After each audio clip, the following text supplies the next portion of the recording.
On utilise tous au quotidien le terme la flemme en disant que t'as la flemme de faire quoi que ce soit, que si tu fais pas ça, c'est que t'as la flemme. Si t'es sur ton tel pendant des heures, c'est aussi de la flemme. Mais si je te montrais qu'en fait, peut-être que la flemme, c'est un mot un petit peu parapluie pour cacher beaucoup d'autres choses et qu'en fait, t'as pas la flemme, que t'as juste pas les bons outils pour te sortir de cette espèce de creux de motivation dans lequel t'as l'impression d'être. Si t'as l'impression que ça te représente assez bien et que justement t'as envie de te sortir de cette espèce d'état dans lequel tu te trouves, c'est que cette vidéo est peut-être faite pour toi. J'ai envie avec toi un petit peu de casser en fait ce mythe de la flemme, de montrer qu'en fait ça peut cacher des choses beaucoup plus profondes qui vont permettre de comprendre pourquoi t'es dans cet état-là et aussi avoir des étapes claires et concrètes que tu peux faire pour justement te sortir de cet état dans lequel t'as l'impression d'être, de comprendre et ensuite d'agir en fonction pour que dès la fin de cette vidéo tu aies une checklist assez finie de comment tu veux te sortir de cet état-là. Salut, moi c'est Laura, je suis étudiante en neuro-ingénierie en Suisse et sur cette chaîne je partage plein de conseils par rapport à l'université, le développement personnel, la productivité, un petit peu des vlogs à l'uni et comment accomplir un petit peu plus par rapport à nos rêves en même temps que d'autres activités comme dans mon cas l'université et ta vie en général, ton taf, etc. Donc si ça t'intéresse, je t'invite à me rejoindre sur cette chaîne et c'est parti. Donc les chapitres de cette vidéo seront divisés comme ça, on va parler un petit peu du mythe de la flemme et pourquoi c'est devenu un petit peu un terme utilisé pour tout et pour rien. Ensuite, l'impact de ton environnement parce que tu verras que ça fait une grosse partie du travail également. Et ensuite des petites étapes sur comment tu peux vraiment activement te sortir de cette espèce d'état dans lequel t'as l'impression d'être si t'as envie justement de prendre un petit peu le taureau par les cornes et de te sortir de cet état et de faire un petit peu toutes les choses que tu t'es dit que t'avais besoin de faire. Et ensuite la petite conclusion est cette fameuse checklist que tu peux commencer dès maintenant.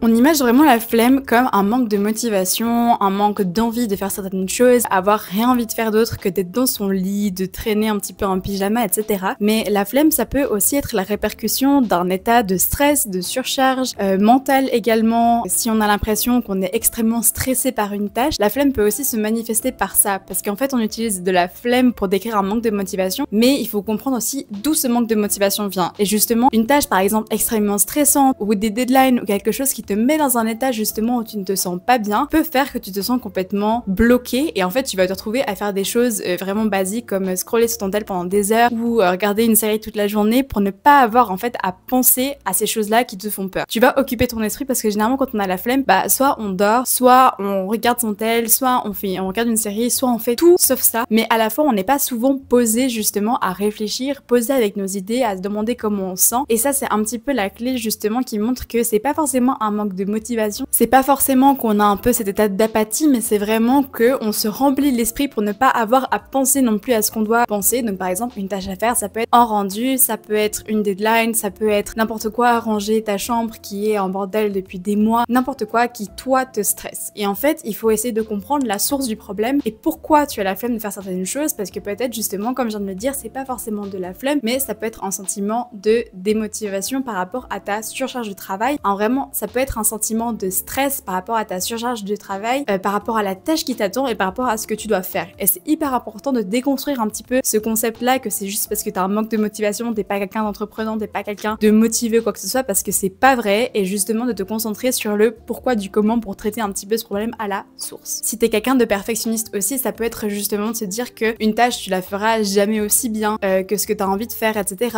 Que si tu le fais pas, t'as pas le risque aussi de l'échec, parce que souvent c'est ça, quand on a des idées plein la tête, si c'est pas forcément pour un rendu ou quelque chose qu'on doit faire entre guillemets, par exemple si tu veux faire une chaîne YouTube, chose que je pense que tu devrais faire, tu peux te dire que justement t'as l'impression que c'est de la flemme en fait, que t'as la flemme de tourner une vidéo, de la monter, de la mettre en ligne, mais ça peut être aussi la peur de entre guillemets l'échec ou la peur que les gens voient justement ton contenu, tombe sur ta chaîne, etc. Et c'est pas foncièrement du manque de motivation ou parce que t'es paresseux ou paresseuse et que t'as pas l'énergie de faire les choses. Parfois il y a un concept beaucoup plus profond et travailler sur ce concept là, ça te permet justement de passer à l'étape suivante avec les petites étapes concrètes dont je vais te parler. Et si tu te rends compte qu'effectivement c'est peut-être plus du stress ou de la charge mentale, etc., t'inquiète pas parce que les étapes vont un petit peu tout regrouper, un peu de la remotivation, se réaligner avec ses objectifs, se déstresser, etc. Comment découper une énorme tâche pour qu'elle paraisse beaucoup plus accessible, etc. Et c'est là qu'on va commencer à parler du concept de friction ou l'énergie d'activation entre guillemets. C'est qu'en fait parfois le moment le plus difficile c'est le moment juste avant de faire une tâche, parce que quand tu vas commencer à faire la tâche, quand tu seras dedans, ça va. Par exemple si tu vas aller courir, du moment que t'es en habit de sport et que tu as tes chaussures aux pieds, c'est beaucoup plus simple d'aller courir, de ouvrir ta porte et d'aller courir. Et des fois le plus dur c'est de se motiver à mettre tes habits, à mettre tes chaussures et à partir. Et justement le but c'est en fait de battre un petit peu ce moment de friction, d'avoir cette énergie d'activation justement pour faire les choses. Et c'est important de considérer que parfois c'est juste le début et que ce sentiment que tu peux avoir de démotivation, etc., va pas rester avec toi tout au long de la tâche que tu vas accomplir. Et je pense que maintenant aussi beaucoup dans notre génération on entend beaucoup de gens dire dire qu'on est une génération soit de flemmards ou qu'on n'a pas la motivation de faire les choses, qu'on n'a pas l'ambition, etc. Mais c'est un terme beaucoup trop parapluie, c'est beaucoup trop facile de dire que ça peut venir de ça, mais ça peut être lié à des choses beaucoup plus profondes, c'est pas forcément qu'un stress, ça peut être aussi plus des problèmes peut-être un petit peu plus deep qu'on peut avoir également. Donc si t'as l'impression que c'est ton cas aussi, n'hésite pas à en parler à quelqu'un si t'as l'impression qu'il y a quelque chose de plus profond sur, par exemple, une déprime justement, quelque chose qui te pèse vraiment. Ça c'est hyper important aussi que tu prennes ça en compte et que justement tu caches pas tout sous le fait que t'es juste quelqu'un qui a la flemme, parce que c'est un petit peu trop simple d'utiliser ce mot, mais que tu cherches un peu plus profondément sur quel est le problème. Si c'est un truc par rapport au stress, à la charge mentale, de ce que tu dois faire, etc., et que tu sais pas trop par où t'y prendre, cette vidéo elle est faite pour toi et je vais t'aider à trouver des petites étapes pour justement battre un petit peu ce mur que tu as en face de toi. Mais si tu sens que la raison elle est aussi beaucoup profonde, n'hésite pas à justement en parler à quelqu'un qui pourra t'aider,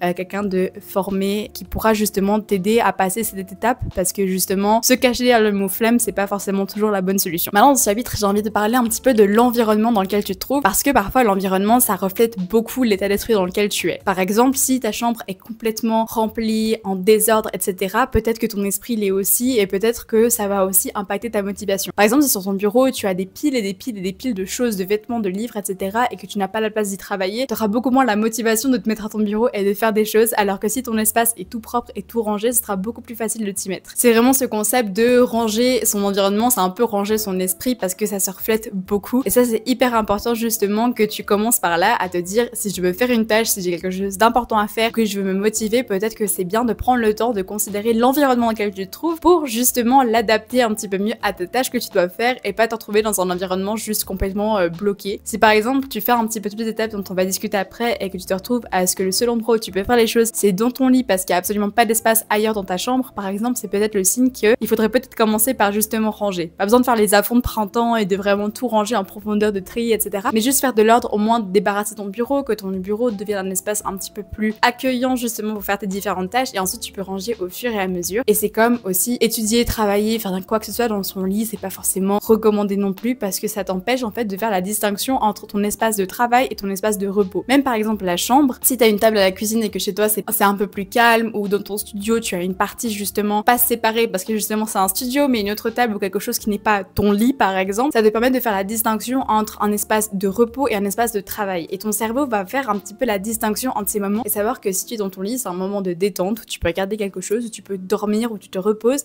et que si tu es à ton bureau, ton cerveau va l'associer avec un espace de travail. Et c'est pour ça que travailler dans son lit, non seulement tu laisses un petit peu des problèmes dans ton lit d'une certaine manière, parce que du coup tout est associé à cet endroit-là et ton cerveau saura pas non plus quand s'éteindre entre guillemets le soir quand il faut dormir, et c'est aussi ça qui peut impacter au final très négativement ta motivation. Donc prends du temps pour considérer l'environnement dans lequel tu te trouves et l'adapter aussi à la tâche que tu dois faire, et essaye de ne pas travailler dans ton lit, ça c'est super important. Et au final en faisant ça, tu rends la tâche que tu dois faire visuellement plus engageante. Par exemple, si tu poses un carnet déjà prêt sur ton bureau ou ton ordinateur, etc., avec des stylos, avec des choses que tu as envie d'utiliser ou autre, ou un environnement beaucoup plus accueillant, tu rends la tâche visuellement attractive. Donc tu auras beaucoup plus tendance à aller vers cette tâche et entre guillemets à la faire que si tu dois faire ça dans ton lit entre 3 milliards de trucs qui sont posés là-dessus, etc. C'est beaucoup plus difficile de trouver la motivation de le faire. Donc vraiment, pense à ton environnement, prends du temps pour nettoyer un petit peu tout ça, et ensuite on peut passer aux étapes concrètes. Et maintenant sur les étapes concrètes sur comment se sortir de cette flemme, même si on en a beaucoup discuté entre guillemets de ce terme en particulier, il y aura 5 petites étapes que tu peux utiliser. La première, ça va être de te reconnecter avec ton pourquoi. Ça veut dire pourquoi tu fais cette tâche. Peut-être que ce rendu que tu dois faire pour tes cours, ça te saoule, mais quelle est la motivation derrière? Par exemple, si c'est pour avoir un certain diplôme, bah tu sais que ce rendu au final fait partie d'un objectif beaucoup plus gros qui est d'obtenir ton diplôme à la fin de l'année, etc. Ou par exemple, si tu as un objectif après justement ce cursus ou autre, de te dire ça contribue à mon objectif de faire ça après, mais j'ai besoin de ce papier pour faire ça, donc ma motivation c'est ça. Et en fait, tu vas prendre un petit peu les choses de loin sans avoir le nez plongé dans ton rendu, le nez plongé dans ce qui te stresse et cette chose horrible que tu dois faire, considérant vraiment le tout et en trouvant vraiment la motivation et l'objectif qui est caché derrière. Et ça, c'est un petit peu la clé justement pour te sortir un petit peu de cet état d'esprit dans lequel tu peux être, où en fait tu vois tout autour de toi qui est un petit peu qui te tombe dessus vraiment, et de vraiment prendre les choses de loin. C'est vraiment, je pense, le meilleur conseil que je pourrais te donner par rapport à ça, par rapport à quel est ton objectif, pourquoi tu fais ça, et si t'as l'impression que ce pourquoi n'est pas assez motivant, par exemple si c'est d'avoir ton diplôme et que pour l'instant c'est vraiment pas quelque chose qui te motive particulièrement ou tu vois pas forcément le but, essaye de considérer peut-être un objectif plus grand, parce que après ce diplôme tu veux faire ça, ou une fois que tu auras ton diplôme tu pourras te permettre de faire ça, et justement ça te permet de relier ton goal à quelque chose d'autre et justement à te réaligner avec ton but et ton objectif et de nouveau rendre un petit peu cette tâche plus attractive que ce qu'elle était avant et ça va justement te motiver à la faire. Le deuxième point, ça va être les mini-étapes parce qu'on va avoir par exemple une grosse tâche qui va être faire ton mémoire ou faire n'importe quoi, ta thèse ou faire ce gros projet qui te stresse. Mais au final, c'est hyper compliqué de se mettre dans quelque chose quand cette tâche a l'air tellement énorme, tellement au-dessus de toi que tu sais pas trop par où commencer. Donc tu vas tout diviser en des mini-étapes. Par exemple, si tu dois écrire ton mémoire, tu peux te dire ok, il faut que je fasse 5 recherches bibliographiques, 5 recherches de papier qui trouvent ce point-là. Et ensuite ça, et ensuite ça. Par exemple, si tu vois que vraiment t'es bloqué, tu peux aussi utiliser une IA pour justement te permettre de sous-diviser en guillemets certains de tes objectifs en plus petites tâches si toi t'as l'impression que c'est une tâche beaucoup trop inaccessible. Mais déjà réfléchis à toutes les choses que tu dois faire et au final tu vas diviser tes petites tâches comme ça tu te dis ok, bon aujourd'hui je vais clairement pas écrire tout mon mémoire mais je vais me dire que je vais faire au moins 5 recherches. Et peut-être que comme on en a parlé avec ces principes de la friction, c'est peut-être juste le début qui est difficile. Donc une fois que tu auras fait ces quelques recherches, peut-être que tu seras beaucoup plus motivé à continuer à dire je vais commencer à écrire ça ou je vais encore faire des recherches là-dessus, etc. Donc vraiment divise tout en des mini-étapes, ça c'est une des premières clés. Ensuite justement une fois que tu as ces mini-étapes et que ça peut être encore un petit peu dur de te lancer, tu peux avoir une routine de lancement. Une routine de lancement c'est de dire que tu vas écouter de la musique qui te motive, tu vas te faire un café, tu vas te mettre dans un contexte en fait justement qui te motive un petit peu. Ça peut être le lieu comme on a parlé de son bureau, etc. Ou même si vraiment tu vois que tu es complètement bloqué dans une tâche, sors de chez toi, va dans un café, va dans une bibliothèque, n'importe quoi qui doit te motiver, mets tes habits les plus confortables si justement tu sais que t'aimes bien être habillé comme ça pour réviser, fais-toi un thé, fais n'importe quoi justement qui te met dans un bon mood, ça peut être d'écouter de la musique, ça peut être n'importe quoi, une sorte de vraie routine pour te mettre dedans. Tu peux prendre un peu de temps, te dire ok je prends 5-10 minutes pour juste me mettre dedans, j'écoute ce qui me motive, etc.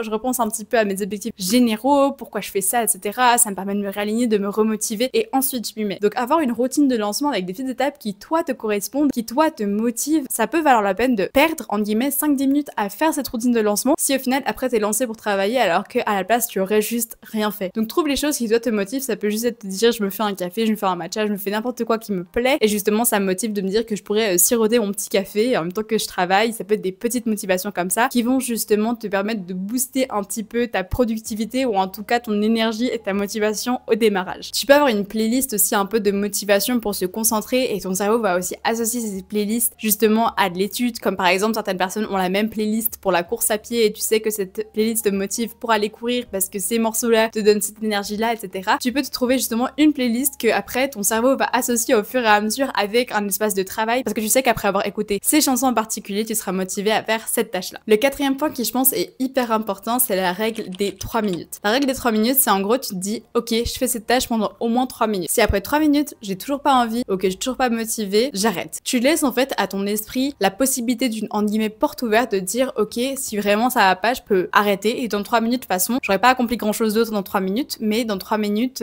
si je vais arrêter, c'est pas grave. Donc 3 minutes, ça paraît pas très long, ça paraît vraiment accessible même si t'as pas trop la motivation et tu te dis ok, j'essaie de me lancer pendant 3 minutes. Et parfois, comme on disait avant, c'est le problème de friction justement, c'est d'énergie d'activation qui est un peu en déficit. Donc du moment que tu auras commencé la tâche, que tu auras fait ces 3 minutes où tu seras à fond dedans, ta motivation va complètement revenir en fait et tu seras complètement dans ta tâche entre guillemets et t'auras pas forcément envie de t'arrêter, tu seras motivé à faire d'autres trucs, etc., etc. Mais de te dire dès le départ ok, je me dis au moins 3 minutes, j'ai ces 3 minutes, bah en fait ça te force entre guillemets à te lancer et ça met ton cerveau déjà en condition de dire au pire j'ai ma porte de sortie donc c'est pas trop grave, j'ai beaucoup moins la flemme de m'y mettre que si je me dis ah bah je pars pour 3 heures de session, il faut que je travaille à fond. Et généralement c'est juste le lancement qui est le plus difficile et si tu associes un petit peu tous les points dont on a discuté, tes mini étapes, etc., tu auras plus tendance à aller jusqu'à la fin de ta première mini étape avant de faire une pause ou de faire un stop ou de t'arrêter, etc. Vraiment la règle des 3 minutes c'est la clé. Et le dernier point qui aussi fait la différence dans ces étapes concrètes, c'est les récompenses intégrées. Parce que justement si tu te dis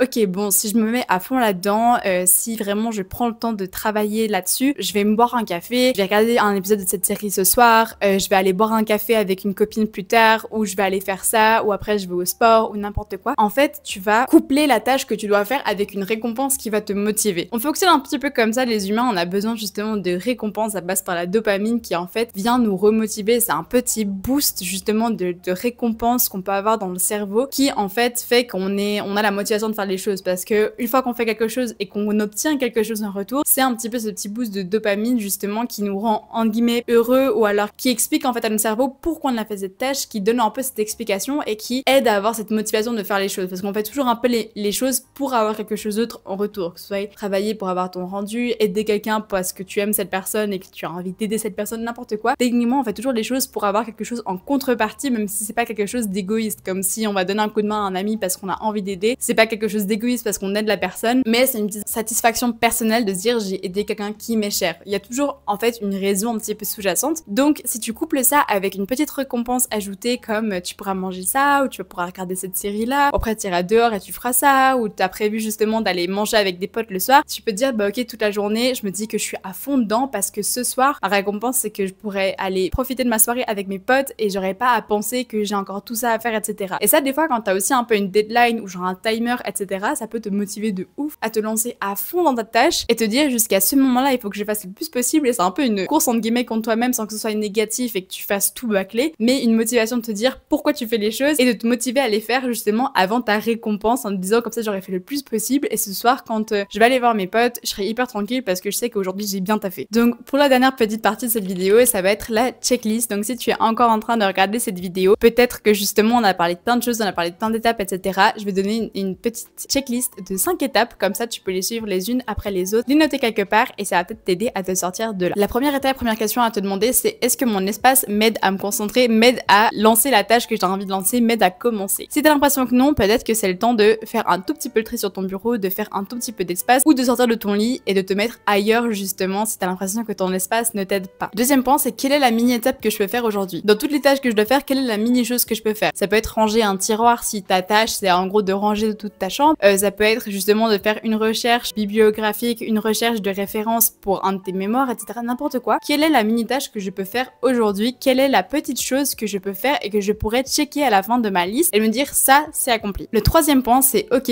timer en main, je me lance, j'ai 3 minutes. Je lance et je fais ça pendant 3 minutes et on regarde après 3 minutes comment je me sens. De toute façon, 3 minutes, c'est pas énorme et je peux le faire. Donc tu vas te lancer pendant en tout cas 3 minutes et ensuite tu verras si justement tu es beaucoup plus ancien dans la tâche et que t'as pas forcément envie de t'interrompre et de t'arrêter et que tu vas juste continuer. L'étape 4, ça va être justement de te prévoir une petite récompense après, d'aller prendre un café, d'aller manger un carreau de chocolat, de sortir un petit peu dehors, de te dire que tu prévois quelque chose après plus tard avec quelqu'un de ta famille, un de tes amis, etc. Tu te prévois une petite récompense après ou par exemple, je me permets de regarder cet épisode de cette série que j'ai trop envie de regarder si j'ai fini ça aujourd'hui. Tu te prépares une petite récompense pour la suite. Et le cinquième point, ça va être justement de te rappeler quel est ton objectif, quel est ton but, pourquoi tu fais les choses, qu'est-ce qui te motive justement et pourquoi tu as besoin de faire tout ça. Et ça, c'est le dernier petit point de cette checklist. Donc vraiment, pour résumer, t'es pas paresseux ou paresseuse. Parfois, ça cache beaucoup plus de choses. Ça vaut la peine de prendre le temps justement de comprendre pourquoi on a cette flemme, c'est vraiment mot parapluie qui cache beaucoup de choses. Quelles sont les causes sous-jacentes? Qu'est-ce qui fait qu'on se sent comme ça? Quelles sont les petites étapes concrètes qu'on peut faire aujourd'hui et que parfois décortiquer une tâche, ça peut permettre de justement l'attaquer. Que parfois il faut des petites étapes pour se lancer ou se rappeler du pourquoi on fait les choses, de quel est l'objectif à la fin. Par exemple, même quand on disait pour un objectif final, si par exemple vous devez ranger tout votre appart, ça peut être pas très motivant, mais de se dire après je pourrais recevoir du monde et je serai hyper à l'aise parce que mon appartement sera trop bien rangé ou dès que je vais rentrer chez moi je vais me sentir trop bien, etc. Bref, trouver un but, comprendre les raisons, quelles sont les sources de comment vous vous sentez, prendre le temps justement de traiter en guillemets ces sources et avec ces 10 étapes concrètes, vous allez gentiment réussir à retourner vers votre objectif de base et prendre le taureau par les cornes justement en faisant des petites étapes qui vont vous permettre de vous sortir un petit peu de ce trou de motivation et vous permettre d'accomplir en fait tout ce que vous avez prévu d'accomplir. J'espère que cette vidéo vous a plu, n'hésitez pas à me rejoindre sur cette chaîne si ça vous a intéressé, vous avez envie d'en avoir plus, je serais hyper contente aussi de continuer la discussion avec vous dans les commentaires. Je vous invite à me rejoindre sur cette chaîne et sur mes réseaux sociaux si ça vous intéresse. Merci d'être resté jusqu'à la fin et je vous dis à très vite.